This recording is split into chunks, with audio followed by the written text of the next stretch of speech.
You made a list of defending the undefendable, and I thought maybe it would be fun.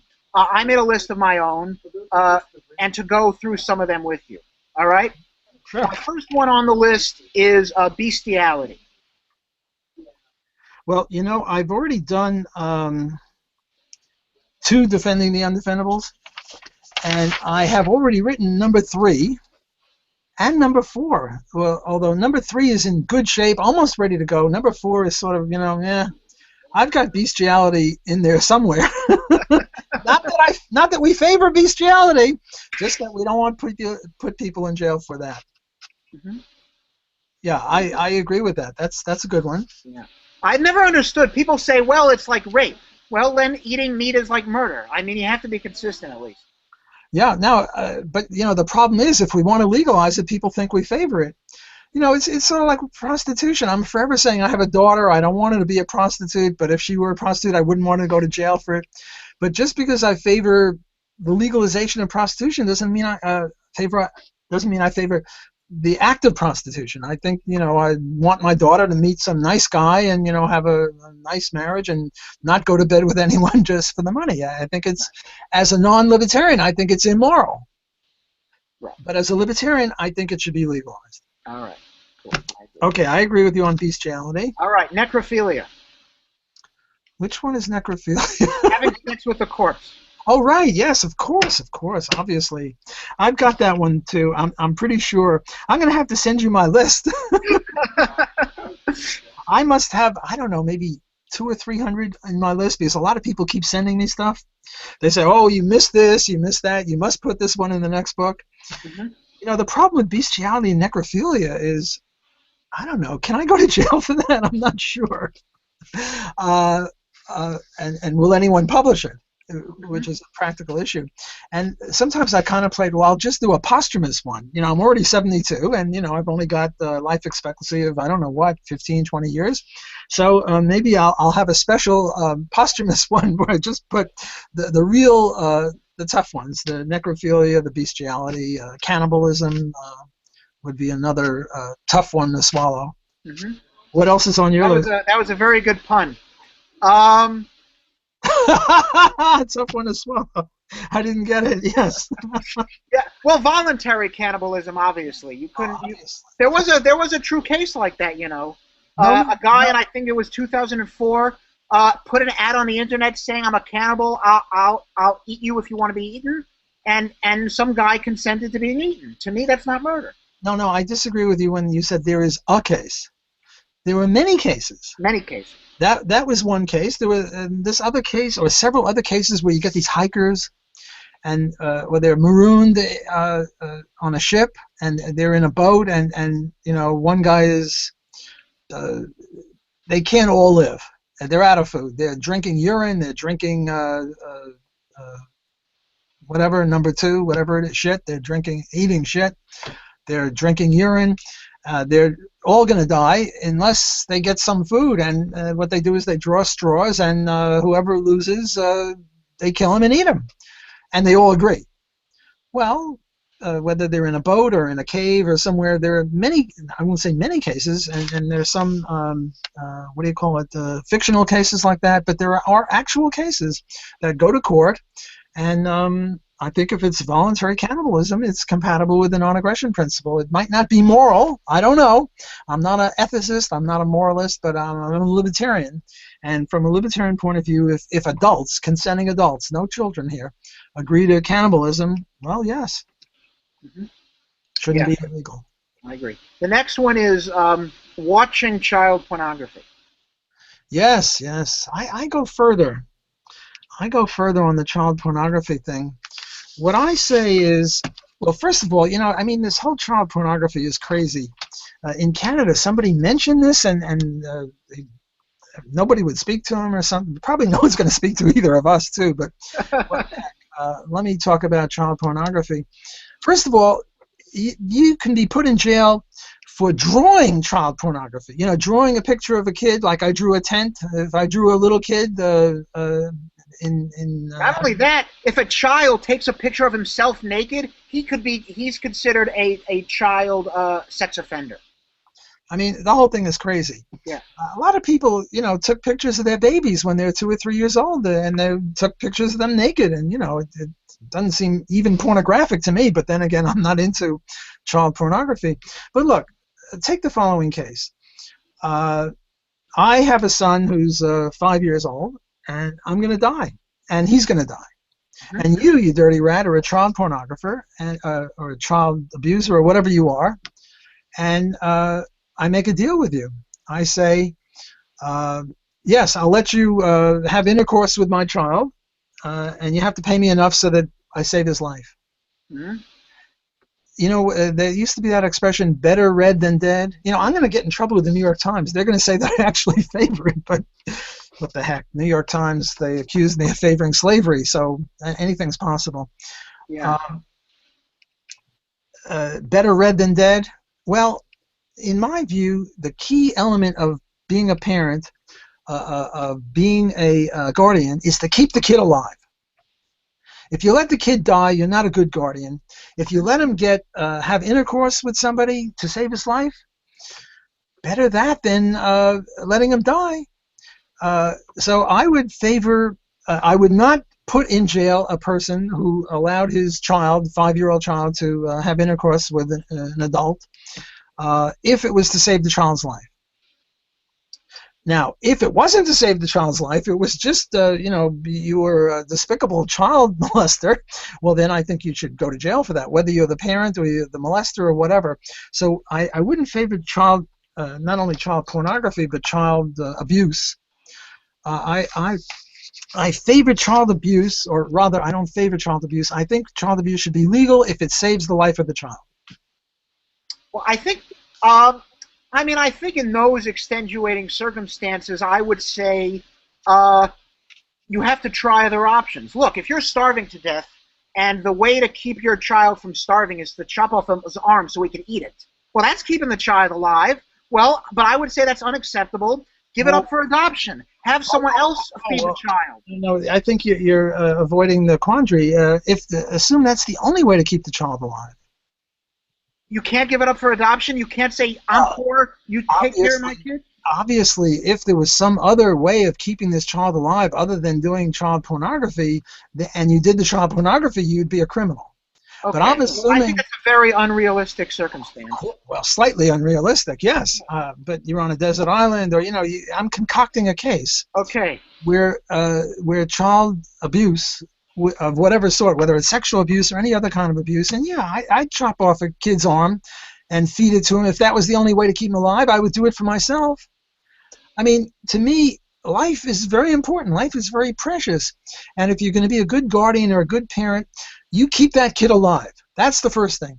And if he has problems because he ate his arm or because he engaged in sex and he got hurt, you get therapy or whatever. But you keep that kid alive. That's the bottom line for a parent. Keep that kid alive, and you do anything to keep the kid alive, in my view, including any otherwise despicable thing, and obviously child pornography is pretty despicable, but to keep the kid alive, it's very important. Now, obviously, if there was some other way, like give them up for adoption or, God knows what, or sell yourself into slavery, that's another issue that I used, that I've written about. Namely, my child is going to die of some disease, and you are a rich guy and you wanted me to be your slave, and you give me the $5 million I need to save my son's life and give it to his doctors, and now we save him and now I'm your slave. I think that's a valid contract. Mm-hmm. So I'm on record as saying that, so this is just an extrapolation. To me, life is precious. Life is very important. Life is the bottom line. I'll do anything to keep the kid alive, including despicable things, whether chopping his arm off and feeding him, or chopping my arm off and feeding him, selling myself into slavery, engaging him in child pornography, or whatever it is. Keep that kid alive. Go get some psychological lessons or therapy later, but keep that kid alive. If that kid is dead, you're not a good parent. Okay. The next one, I guess this is slightly less controversial, but I think it's controversial among some people. Bearing false witness, if the crime itself is one that shouldn't be a crime. Ah, that's beautiful. I like that. I never thought of that. I'm gonna write your name down, and I'll give you credit for this one. Uh, yes, I think that's I had this friend. He was a lawyer. I won't even mention the city he was a lawyer in, and he was offered a judgeship. I said, take it, take it, take it. He was a solid libertarian. Mhm. And obviously, the reason is he could let not every pornographer go, not every prostitute go, not every drug user or seller, but he could let more go than anyone else would let go. So this isn't exactly bearing false witness, but this is sort of undermining judicial authority or whatever the word would be. Uh, so I agree with you. I mean, let's take, I don't know, prostitution between consenting adults. I'm the judge, and now there's a prostitute in front of me, and I'm going to let her go if I thought I can get away with it. So I agree with you that the judge, this would be an extrapolation of what you said, that the judge should let her go if he possibly can, because you don't uphold the law. You only uphold just laws. That's what we established in Nuremberg. Those Germans were saying, well, look, that was the law. I was just following the law. We had to kill the Jews. We had to kill the gypsies, the gays, the blacks, the non-Aryans. That was the law. And what the Nuremberg trial established, I think quite properly, is there's something higher than extant law, and that's libertarian law, which is the non-aggression principle. It's a very precious law, and we have to cleave to it, we thin libertarians, and not let put the blinders on that the horse has and look at that non-aggression principle. It's such a powerful tool, and we don't want to get distracted by ethics or schmethics or anything else. And certainly bearing false witness. If I witnessed you with a prostitute and now I was brought in as a witness, I would say, no, I didn't see them do that or whatever, because the law against prostitution is an unjust law, and it's just to undermine an unjust law. Right. Now, there was one you talked about that I was somewhat confused by, and that is the non-governmental counterfeiter. Because if you have legal tender laws, you are stealing from people if you counterfeit. Are you not? Well, it's interesting that you mention this, because there are three people, Laura Davidson, Matt Mackay, and Bob Murphy, each of whom agreed with you and disagreed with me. Namely, they said that this chapter was wrong. And they each wrote articles in referee journals saying I was wrong. I mean, they said the rest of the book was great, because they're all libertarians, but they disagreed with me on this one. And I wrote a reply to all three of them saying that, for example, you're not really stealing from anyone else. Yes, you're lowering the value of everyone's dollar. But Hans Hoppe and I wrote an article saying that people only own the physical things. They don't own the value of it. So, for example, if I'm a hippie and I buy a house next door to yours and I painted pink and blue polka dots and I lower the property values all around me, you have no case against me. Yes, I lowered the property values, but I didn't touch your house or any of the other neighbors' houses. So the counterfeiter, yes, he adds money to the money stock, and he thereby lowers the value of everyone else's dollar. But people only own their own dollars. They don't own the value of their dollars, so therefore they have no case against the counterfeiter, which would be one of my arguments against my critics on the counterfeiting. But I think your instincts are very good. When what's wrong with fractional reserve banking then? Isn't that a form of counterfeiting? Well, that's a nasty question on your part. How dare you try to get me to be consistent? That is one of the arguments that I dealt with, and I think that fractional reserve banking is illegitimate, not because it lowers the value of everyone else's dollar, but because, and here Hans Hoppe and me and Guido Holtzman wrote an article on, and Bill Barnett, we're all on this fractional reserve banking business thing, and also Baggis and Howden, Philip Baggis and David Howden have all written on fractional reserve banking, and our argument is not so much that that it increases the number of dollars, which it does. And if that was our argument, then I would be inconsistent with my views on, what do you call it, counterfeiting. Rather, the argument is a little different. It says, the pro fractional reserve banking people, what they say is, look, it was a deal. We went into it with our eyes open. It was a contract between consenting adults. Well, first of all, that's not usually true. Most people don't know this, but let's stipulate that it was true.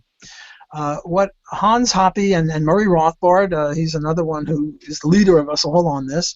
What we all say, and we say this in contradistinction to Larry White and George Selgin, who were the main pro-fractional reserve banking people. And what we say is, look, there's something more important than contract.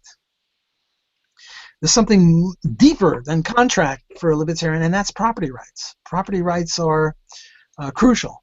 I sometimes say that libertarian consists of two things, not one, not just the non-aggression principle, but non-aggression principle plus property rights based on homesteading. Because look, suppose I take your shirt. You have a very nice shirt with blue flowers on it. I grab your shirt. I'm going to put my hand, I'm grabbing your shirt.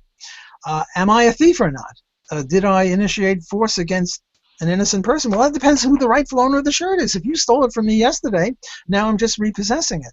So property rights are very, very important and crucial, as important as the non-aggression principle, and indeed the two of them are sort of equivalent, because property rights means you got to keep your mitts off of them and you can't commit aggression against them.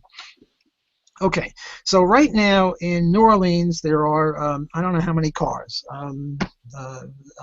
300,000 cars. And guess how many titles to property, to cars there are? 300,000, right? Exactly. For every car, there's one property title. For every shirt in New Orleans, and I don't know how many shirts there are in New Orleans, there's one title.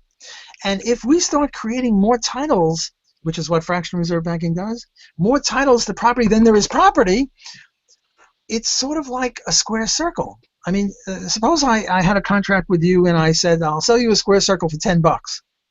That's an invalid contract. Not every contract is a valid contract. Look, if I said I'll sell you a unicorn or a pink elephant, that's an invalid contract, because as a matter of fact, there are no unicorns and there are no pink elephants. But a square circle, not only aren't there any, but there can't be any. Well, fractional reserve banking is like selling square circles. There can't be more property titles than there there is property. There was this movie, this great movie, The Producers, by what's his name? Zero Mostel was in it. Did you see The Producers? Yeah. A magnificent movie where Hitler, springtime for Hitler and all that. It was just a great movie. And what Zero Mostel and his buddy were doing was selling shares in the play. The play being Springtime for Hitler, I think it was. That was the play.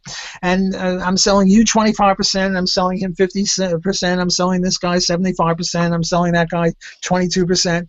And I keep selling like many, many shares, but there's only one play. There's only 100% of the play. And if I sell more than 100% of the play, I'm violating property rights. And property rights are very deeply embedded in libertarianism, so I'm violating libertarianism.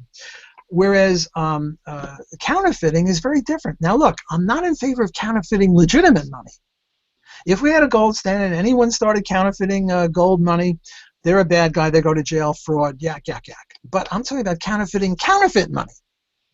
It's sort of like stealing stolen money. You can't steal stolen money, you can only liberate stolen money. Right? You get the point? Mm-hmm. So I think, well, you're making a very good argument against me, saying, am I consistent with fractional reserve banking and counterfeiting? I'm pro-counterfeiting counterfeit money, and I'm also against fractional reserve banking. I think I can make a case, and I have made a case in these articles, which if anyone who's listening to this wants these articles, email me. I'm at wblock at loyno.edu, WBLOCK at LOYNO, Louis Oliver Yellow New Orleans.edu for education. Email me, and I will send you not so much my chapter in Defending the Undefendable, which I assume everyone's got, but the 3 articles by these 3 people, all of whom I greatly respect as libertarians, and they're polite libertarians, unlike some people we talk about. And I'll send you my attempted refutation of their arguments. Very good. So I want to get on to Hans Hermann Hoppe for a sec, but just one question that I thought was interesting about fraud. I think I spoke to someone and they said to me, well, why should fraud even be a crime? If, let's say, I go to bed with a woman and I say, I'll go to bed with you under certain conditions. I'll marry you. I'll give you $100. And after I go to bed with her, I lie. I don't marry her. Am I guilty of rape? Well, if I'm not guilty of rape, then why am I guilty of theft when I commit fraud? Well, the paradigm case of fraud is I sell you 10 pounds of potatoes, and and you open up the bag and you see 10 pounds of rocks that are shaped like potatoes. Well, fraud is there was a contract and there was no meeting of the minds. Now, in the case of what you did when you went to bed with this girl, hypothetically, you're not that kind of guy. Nope. If it was a contract with a prostitute and you promised that you would pay her $100 for going to bed with you, and then you refused, that would be fraud and you would be a criminal. You stole $100 worth of services from her. On the other hand, if it wasn't a prostitute, it was just, a date or something, and you said, I'll love you forever, or, what guys tell girls, I'll marry you, or whatever the thing is, I'll be your boyfriend. It's just a promise. And Murray Rothbard's analysis of promises, that promises aren't equivalent to contracts. And he would say that breaking a promise is immoral, but he wouldn't say that as a libertarian if I had anything to say about it. So I wouldn't say that promise breaking is immoral as a libertarian, but as an ethicist or as an ordinary human being, to break a promise is immoral. But the question is, for the libertarian, should it be illegal? And what Murray says is that unless there's, what is it, when you make a contract, you have to give them money and they have to give you something, consideration, I think it's called in law, something like that. Then it's not a promise anymore. And I got into a thing with Stefan Kinsella about what the hell is it called? Strict performance contracts. That's not exactly the right word. I hire you to sing at my wedding, and at the last minute you give me the finger and you say I'm not singing at your wedding. A specific performance contracts, that's what it's called. I forgot the terminology. Do I have a right to come to you and grab you by the scruff of the neck and frog march you into my wedding and make you sing and say, if you don't sing, I'm going to shoot you? Do I have a right to impose specific performance contracts? And Murray Rothbard says no, and Stefan Kinsella says no, and this is sort of the voluntary slavery issue recreated. And the example I give singing at the wedding, what they would say was, I'll post a bond, and if you don't, sing at my wedding, you lose your bond. In other words, I'm hiring you for $10,000 to sing at my wedding, but you post a bond for $20,000, and if you don't show up, I keep your $20,000. Well, that's one way to do it. But should we also have specific performance contracts? And I think yes. Here's the example I give. I'm a tightrope walker. I walk on a rope, and I'm 50 feet in the air, and I hire you to hold a net under me. And I start walking, and you say, screw you, I'm not going to do it. And for some reason, I can't force you, but my friends can force you, and they can't hold the net for some reason. Do they have a right to threaten to shoot you, namely to compel you to uphold your specific performance contract? I say yes, because I might die if I fall 50 feet off the tightrope walking. Which is really the voluntary slavery issue, which is do you have a right to compel specific performance when I sold myself to you into slavery to save my son's life? Boy, we went a little further away from bearing false witness, didn't we? Oh no, that was another one. That was the counterfeit. The counterfeiter, right? Any more on defending? No, I guess not. We'll talk. I guess a bit about Hoppe. Okay, what about Hans? Well, one of my professors in class said that uh, democracy. He wasn't pro-democracy. He was, an anarchist like us. But he said, relatively speaking, democracy, is more. You're thinking more long term and have a higher time horizon, than the monarchs. And when I brought up, Hans Hermann's Hoppe argument, and my professor said, called me an idiot. Well, he called the argument idiotic. And he said the problem with this argument is that if you look historically, no king thought he was just going to pass down his throne. People killed each other to be king. A son kills his father to inherit the throne. Another guy tries to overthrow. So there wasn't these long time horizons where it's an investment. There was constant fear that you were just going to be replaced. And in politics, yes, you're in office for a certain number of years, but you can take other positions. You could be a vice president, a senator, a congressman. So you really do care about your reputation because you might seek other parts of office. Well, that's interesting. I suspect Jeff Hummel, but I won't. Yes. We don't have to say who it was, but I respect Jeff. I think he's a very good libertarian, but here I take Hans's side. I think what Jeff is missing, or whoever your professor is, you're right, is ceteris paribus, other things equal. Look, presidents get assassinated too, and it's true that a president could, and now we're into an empirical situation. How many presidents, after they were presidents, became senators or mayors or whatever else?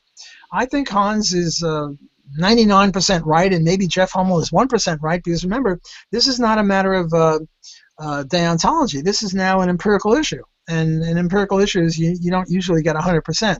But I'm with Hans 99% of the time in terms of history, although Jeff Hummel is a historian, I acknowledge that. But yes, there's assassination of kings, but the king can hand his kingdom over to his son. And the son can to his son, like take North Korea. The Kim Jong-un is now the king of North Korea. His father and his grandfather were the kings before him. So there you get a perfect example of it. It's not working out too well. But ceteris paribus, how good would they be if they were a democracy? Probably even worse, more kleptocracy. Mm-hmm. It's not working out too well, but as Ben Powell points out when he does analysis of Somalia, everyone's saying, well, Somalia's anarchy and, they're really messed up. And what Ben says is, okay, if you compare Somalia with, Australia, Somalia looks very bad. But if you compare Somalia with the other countries that are right near Somalia in Africa, all of a sudden Somalia doesn't look too bad at all in terms of, GDP and health and longevity and whatever other statistics you come up with.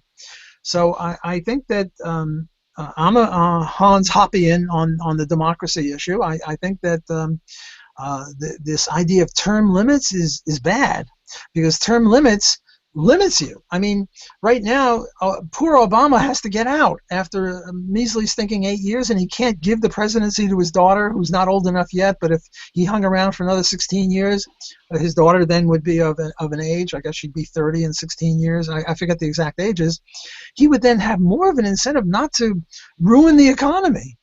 Although he's such an idiot, I mean, ruining the economy might as well be his middle name. Right. Yeah.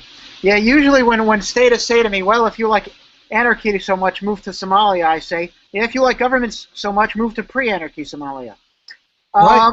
Or move to North Korea. Right. Yeah, it's crazy. Well, and also one of the things about democracy and why I would say they're more violent is that in a monarch, there's no pretense of, well, we voted these people in, and if we don't like it, we'll just be patient and wait. So there's no pretense. We know we're not in charge, and therefore, when the monarch does something we don't like, we're not going to say, well, he's just reflecting our will. And so lie back, wait a couple of years, we'll replace him with someone new and get him out. Where in a monarchy, you might have to worry that your populace, what's that quote? If you believe you govern, you are governed. There's none of this pretense of we're in charge, and therefore you can't be as vicious.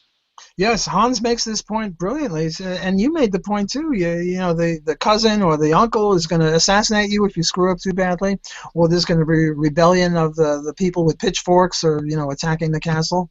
Whereas the Democratic has more legitimacy because we voted for Obama, so we shouldn't really depose him because he's okay, and we'll get rid of him in 2 years. And in any case, he beat Romney and McCain before him fair and square, so he's got certain legitimacy. Whereas the monarch doesn't have that legitimacy. And here's a point that Jeff Hummel makes. He makes this brilliantly. He says that the legitimacy is a crucial element. He says the pen is mightier than the sword. And you might think, how could the pen be mightier than the sword? Because the pen is, this big, 6 inches, and the sword is 6 feet long, or however long the sword is. And you think the sword would be more powerful. But Jeff Hummel himself says, no, the pen determines in which direction the sword is pointing. So legitimacy is very important, and you're quite right in saying the monarch doesn't have as much legitimacy as the president, because we voted for the president, and people get fooled and think somehow he's legitimate. But legitimacy is actually crucial. When the king gives the orders to the soldiers, shoot the mob, sometimes the soldiers turn around and shoot the king, because who's in the mob? Their cousins, their uncles, their kids, their parents, So I think legitimacy is very important, and Hans is absolutely correct in a point that Jeff Hummel ought to appreciate even more, because he makes this point very brilliantly about the importance of legitimacy. Yeah. And also, one of the big issues is the problem with majority rules is it's much easier to assassinate a king if the majority is evil and corrupt. You're sort of screwed. So I'd rather have a corrupt minority than a corrupt tyrannical majority. Tyranny of the majority. Right. You're sort of Daniel, we've been at it for an hour. All right. I'm getting a little tired. Can I make a suggestion? You could stop here, but maybe Sure. what you could do is have 2 sessions, because the 2 sessions each for about a half hour were very different. One was me and Jan Helfeld and anarchy, and the other was defending and Hans. Yes. Could you work it into 2 different things? I'll have to edit it later, but sure, I'll see where we end and do that. Okay, great. I'm going to email you the addresses of these 2 young kids, and we'll link up together, and then they'll ask me questions, and you'll sort of be the... Sounds good. Okay? Sounds good. Sure. Always a pleasure. Take care. We'll be in touch, and we'll do this whenever you want. Sure. Sounds great.